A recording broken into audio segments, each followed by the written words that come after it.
कैसे हो आप सभी। घर पर होंगे, स्वस्थ रहेंगे। घर पर रहिए, स्वस्थ रहिए। आज मैं आप लोगों के सामने क्लास 10th की पार्ट 6 वीडियो अपलोड कर रहा हूं। अब तक मैंने आप लोगों को एक्सरसाइज 1.2 कंप्लीट करा दी थी और इरेशनल नंबर को प्रूफ करना समझा दिया था। पर लेकिन मैंने आपको एक्सरसाइज 1.3 करने की नहीं बोला था, लेकिन मैं आपको 1.3 आज करने की बोल रहा हूँ। आप अपनी घर पर बैठ के एक्सरसाइज 1.3 करिएगा। मैं आपको केवल एक दो सवाल इससे समझा रहा हूँ, बाकी बचे कुछ जितने भी सवाल हैं आपको करने हैं। जिस सवाल नहीं आता है मुझसे आप कल कमेंट बॉक्स में करके पूछ सकते हैं। मैं आपको उसका सॉल्यूशन अगली वीडियो में प्रोवाइड करा दूँगा। तो एक्सरसाइज 1.3 पे टाइम वेस्ट ना करते हुए सीधे चलते हैं। जैसे कि आपके सामने लिखा है कि आपको क्वेश्चन नंबर 2 में लिखा है कि प्रूव दैट 3 + 2√5 इज इरेशनल। आपको प्रूफ करना है। कल मैंने आपको बताया था कि इरेशनल को जब आपको प्रूफ करना है तो हम क्या करके चलते थे कि इसके कॉन्ट्ररी सपोज करते थे। तो हम क्या करेंगे, let us assume to the contrary that 3 + 2√5 is rational. जब हमने इसको रेशनल माना तो रेशनल नंबर वो होते हैं जिनको p/q की फॉर्म में लिख सकते हैं। तो 3 + 2√5 को क्या लिख सकते हैं, p/q लिख सकते हैं। सपोज p और q क्या रखते हैं, कॉमन प्राइम फैक्टर रखते हैं। तो कॉमन प्राइम फैक्टर रखते हैं तो p को अगर कॉमन देखा तो p को क्या लिख सकते हैं, a/r, और q को a/s। तो जैसा कि हमने देखा कि p और q दोनों क्या रखते हैं, a कॉमन प्राइम फैक्टर रखते हैं। जब हमने ए को यहाँ से कैंसिल आउट कर दिया तो 3 + 2√5 क्या बचेगा, r/s बचेगा। अब जब हमने p और q में से कॉमन प्राइम फैक्टर को एलिमिनेट कर दिया तो जो टर्म r और s बचेंगे, क्या वो कॉमन फैक्टर रखेंगे, नहीं रखेंगे। केवल 1 के अलावा कोई और कॉमन फैक्टर नहीं रखेंगे। फिर हमने क्या किया, 2√5 को सेफ रखे रहने दिया और 3 को राइट हैंड साइड ले गए। तो r/s - 3। फिर क्या किया हमने, दोनों साइड 2 का डिवाइड दिया तो √5 = क्या हो जाएगा, r/2s - 3/2। अब आपको पता है कि चूंकि since r/2s is rational and 3/2 क्या है, इज ऑल्सो रेशनल। तो आपको पता है कि r/2s - 3/2 क्या हो जाएगा, रेशनल नंबर हो जाएगा। जब किसी इक्वेशन में राइट हैंड साइड रेशनल है तो आपको पता है कि लेफ्ट हैंड साइड भी क्या होगी, रेशनल हो जाएगी। तो हम कह सकते हैं √5 क्या होगा, रेशनल होगा। लेकिन आपको पता है कि √5 रेशनल नहीं होता, √5 क्या होता है, इरेशनल नंबर होता है। तो हम क्या लिखेंगे, but this is contradiction of the fact √5 is irrational. मतलब ये क्या है, एक कॉन्ट्राडिक्शन है किस फैक्ट का, कि √5 इरेशनल है, जबकि आपका निकल के क्या आ रहा है, √5 रेशनल आ रहा है। क्यों निकल के आ रहा है, क्योंकि हमारी जो एजम्पशन है वो क्या है, इनकरेक्ट है। तो हम कह सकते हैं कि 3 + 2√5 जिसको हमने रेशनल एज्यूम किया था वो क्या होना चाहिए, आपका रेशनल नंबर होना चाहिए। क्वेश्चन नंबर 3 का एक फर्स्ट सवाल में मैं आपको करा रहा हूँ, बाकी बचे कुछ आपको खुद करने हैं। जैसे कि आपके सामने लिखा है कि प्रूव दैट 1/√2 इज इरेशनल। आपको प्रूफ करना है कि 1/√2 क्या है, आपका इरेशनल नंबर है। 1/√2 क्या है, इरेशनल है। तो वही कॉन्ट्ररी मानेंगे कि 1/√2 को क्या मान लेंगे, रेशनल नंबर मान लेंगे। जब हमने रेशनल माना तो उसको p/q की फॉर्म में भी लिख सकते हैं। तो p/q की फॉर्म में लिखा तो इट मीन्स 1/√2 = p/q। दोनों में कॉमन फैक्टर a को हटाया तो 1/√2 क्या होगा, r/s। जब हमने कॉमन फैक्टर a को हटा दिया तो r और s कैसे नंबर बचेंगे, कोई कॉमन फैक्टर नहीं रखते होंगे एक्सेप्ट 1।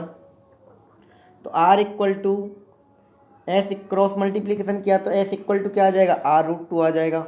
अगर हम दोनों साइड्स का स्क्वायर कर दें तो s² = कितना आ जाएगा, r का स्क्वायर, r² हो जाएगा, √2 का स्क्वायर 2 हो जाएगा। तो आपका s² = कितना आया, 2r² आया। जैसा कि आपको पता है कि s² में 2 टर्म मौजूद है, 2r² में 2 मौजूद है कि नहीं। तो इसका मीनिंग क्या हुआ, अगर 2 से मैं s² को डिवाइड करता हूँ तो 2 का डिवाइड s² में कम्प्लीटली चला जाता है। तो 2 डिवाइड्स s²। तो आपने जो थ्योरम पढ़ी थी कि अगर 2a² को, अगर कोई प्राइम नंबर p(a² को डिवाइड करता है तो p(a) को भी डिवाइड करेगा। तो भाई थ्योरम हम क्या लिख सकते हैं, 2 डिवाइड्स s। 2 क्या करेगा, s को भी डिवाइड करेगा।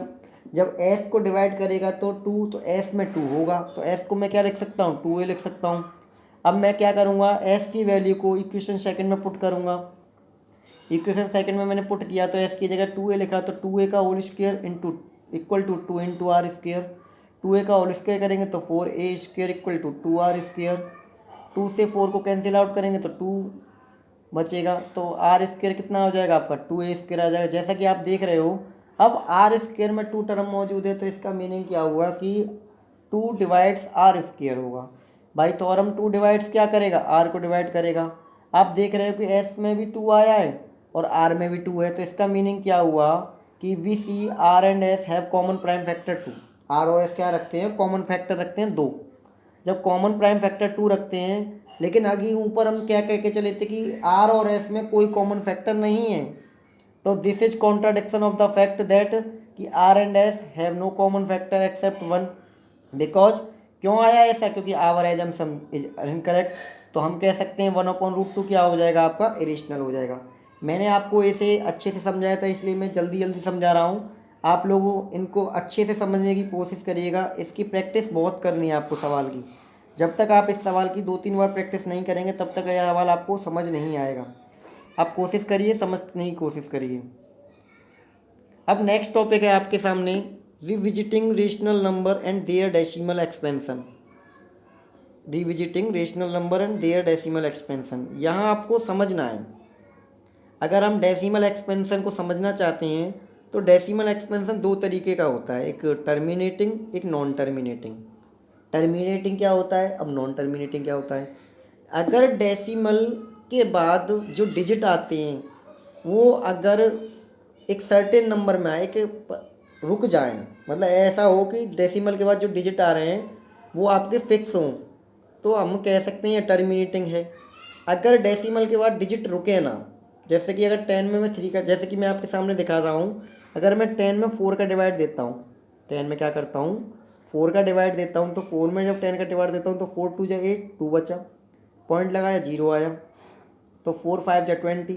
तो आपने देखा कि पॉइंट के बाद जो डिजिट आया 5 फिक्स आया, पॉइंट के बाद क्या है, 5 फिक्स आया। ऐसा नहीं कि ये पॉइंट के बाद डिजिट की कोई सर्टेनिटी नहीं हो कि आपकी पीछे 5 3 2 4 3 2 चलता ही रहे, तो ऐसा तो नहीं है। तो इसका मतलब क्या है कि पॉइंट के बाद क्या है, डिजिट आपका फिक्स है, डिजिट फिक्स है। जब डिजिट फिक्स है तो हम कह सकते हैं टर्मिनेटिंग है।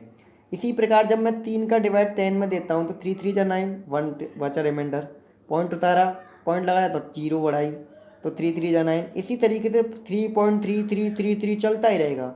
इसका मतलब क्या है कि पॉइंट के बाद आपको फिक्स नहीं पता कि लास्ट टर्म क्या आएगा, तो इसका मीनिंग क्या कह सकते हैं कि ये पॉइंट डेसिमल एक्सपेंशन कैसा है, नॉन टर्मिनेटिंग है। तो मैंने आपको बताया कि डेसिमल एक्सपेंशन जो होता है टर्मिनेटिंग होता है, नॉन टर्मिनेटिंग होता है। तो टर्मिनेटिंग में क्या होता है कि डेसिमल के बाद जो डिजिट आते हैं वो फिक्स होते हैं, और नॉन टर्मिनेटिंग में क्या होता है कि जो डिजिट आते हैं वो फिक्स नहीं होते हैं, कि कितने टर्म के बाद कहानी रुकेगी। अब ऐसे ही अगर मैं आपको एक एग्जांपल और लिखूं कि अगर हम 1814 को 4 से डिवाइड देते हैं तो आपका आता है 453.5 आता है। तो यहाँ पॉइंट के बाद क्या है, डिजिट फिक्स है, तो ये कैसा है, कैसा डेसिमल एक्सपेंशन है, टर्मिनेटिंग है। अब आपने देखा कि अगर मैं डेसिमल एक्सपेंशन टर्मिनेटिंग है तो कोई इनके अंदर कोई प्रॉपर्टी होती होगी। अगर मैं आपके सामने इनकी प्रॉपर्टी को खोजने की कोशिश करता हूँ, जैसे कि मैंने कुछ डेसिमल एक्सपेंशन लिखे जो टर्मिनेटिंग है, जैसे 0.375 लिखा, 0.0875 लिखा, 0.104 लिखा, 0.72.5 लिखा, तो इनके डेसिमल एक्सपेंशन कैसे हैं, टर्मिनेटिंग है। इनके अंदर हम प्रॉपर्टी चेक करते हैं, इनके अंदर प्रॉपर्टी क्या होती होगी। जैसे कि आपको पता है कि 0.375 को क्या लिख सकते हैं, 375, पॉइंट के नीचे 1 लिखते हैं और पॉइंट के बाद जितने डिजिट होते हैं उनकी 0 लिख देते हैं। तो पॉइंट के बाद कितने डिजिट हैं, 3 डिजिट हैं, तो 3 0 आ गई। तो 375/10 की पावर क्यू, क्योंकि 1000 है, 1000 को क्या लिख सकते हैं, 10 की पावर क्यू लिख सकते हैं। इसी तरीके से 0.104 क्या होगा, 104/10 की पावर 3। इसी तरीके से 0.0875 को जब हम लिख सकते हैं तो 875/1 के पीछे कितनी जीरो आएंगी, 4 जीरो आएंगी, तो हम 875/10 की पावर कितनी हो जाएगी, 4। इसी वे में 72.5 है, इसको जब हम लिखते हैं तो क्या लिख सकते हैं, 725/10 की पावर 1।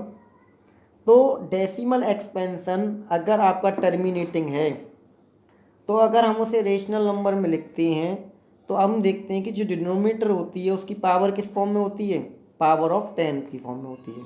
जो डिनोमिनेटर होता है वो किस फॉर्म में होता है, 10 की पावर की फॉर्म में होता है। इतनी बात आपको क्लियर हुई। अब तक मैंने आपको डेसिमल एक्सपेंशन समझाया, टर्मिनेटिंग होता है, नॉन टर्मिनेटिंग होता है। फिर मैंने कहा कि अगर डेसिमल एक्सपेंशन टर्मिनेटिंग है, अगर उसको रेशनल नंबर में कन्वर्ट करते हैं तो जो डिनोमिनेटर होता है वो किस फॉर्म में होता है, 10 की पावर की फॉर्म में होता है। अभी तक कितना समझ आया है। अब क्या करते हैं कि जो आपके पास में डेसिमल एक्सपेंशन है, इनमें से क्या है कि जो 375/1000 है, इसमें से हम क्या करते हैं, जो कॉमन प्राइम फैक्टर है उनको क्या करते हैं, कैंसिल आउट करते हैं।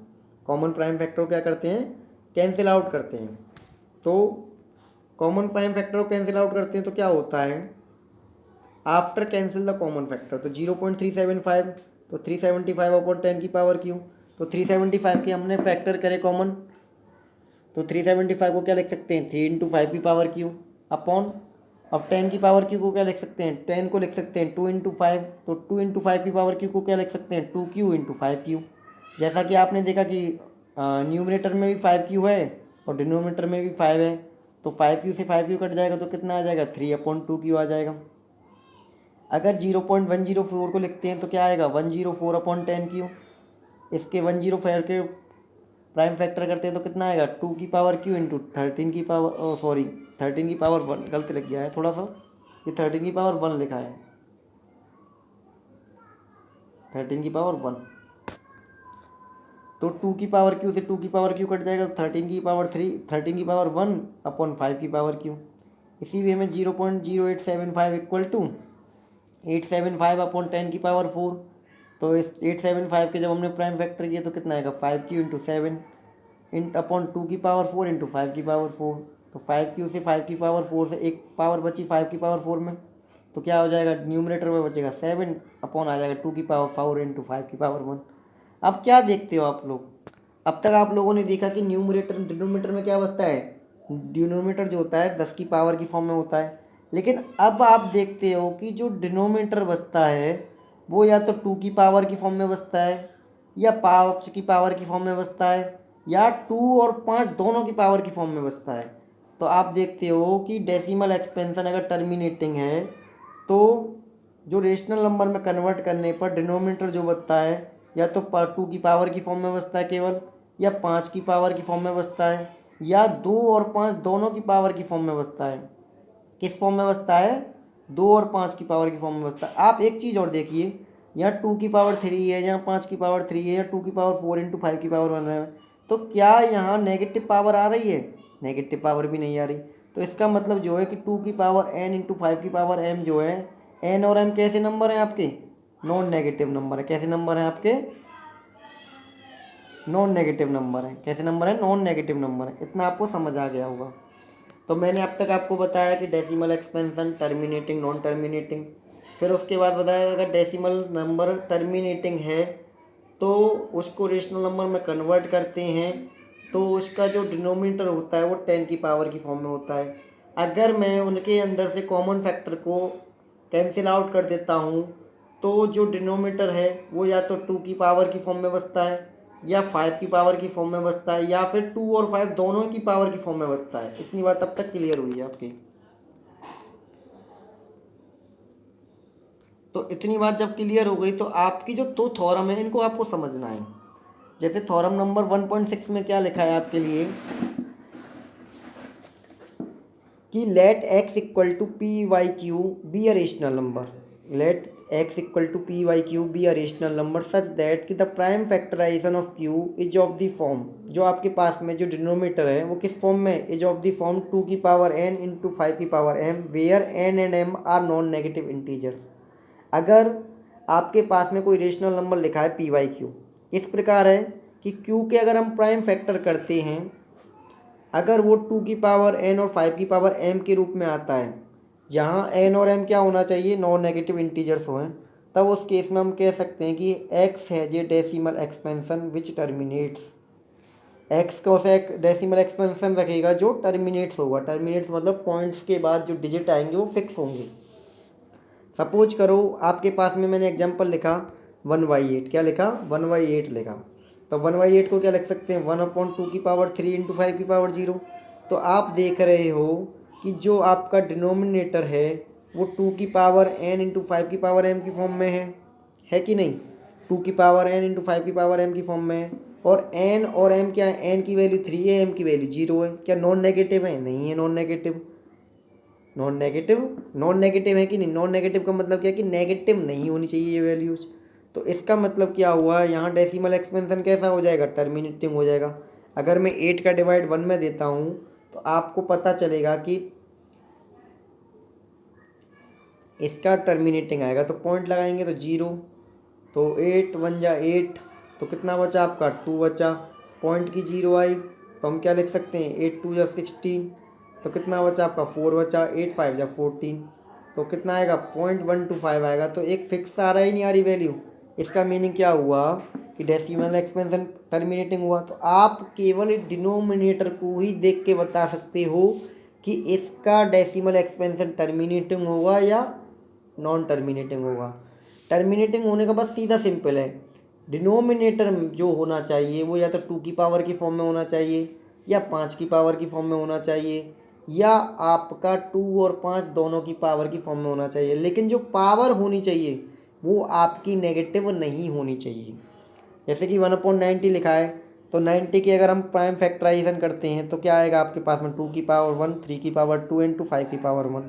तो आप देख रहे हैं कि यहाँ जो डिनोमिनेटर है आपका वो आपका 2 ना तो 2 की पावर की फॉर्म में ना 5 की पावर की फॉर्म में ना 2 और 5 की, केवल इसी फॉर्म में होना चाहिए, 2 की फॉर्म में या 5 की पावर की फॉर्म में या 2 एंड 5 दोनों पावर की फॉर्म में। इसमें तीसरा टर्म आ गया 3 की पावर की टर्म की फॉर्म में।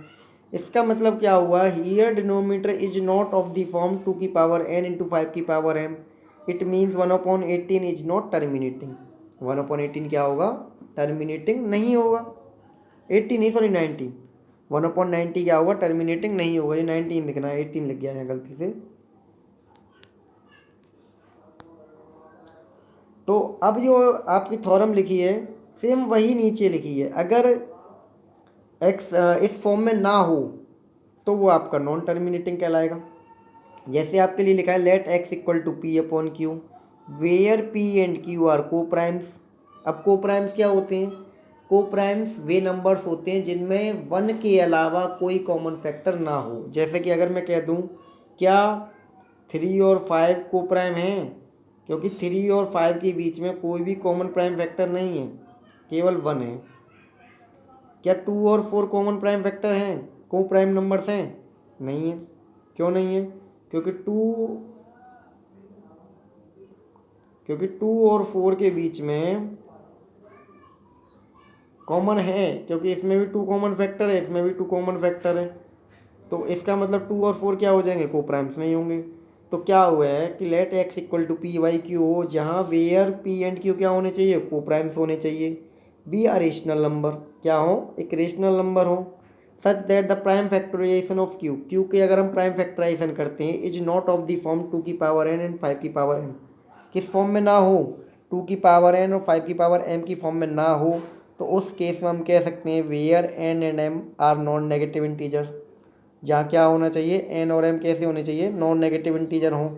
तब हम कह सकते हैं x has a decimal expansion which is not terminating.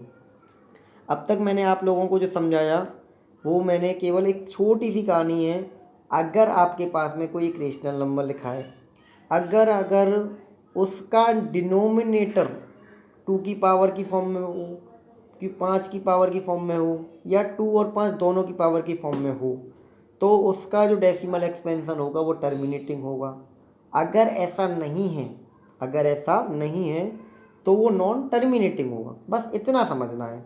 कल आपको पूरी कंप्लीट एक्सरसाइज करनी है इससे रिलेटेड। आज ही आपको एक्सरसाइज कंप्लीट करके करनी है। और जो सवाल आपसे नहीं आता है वो मुझे ज़रूर कमेंट बॉक्स करिएगा। ठीक है सर, तब तक के लिए शुक्रिया, बाय।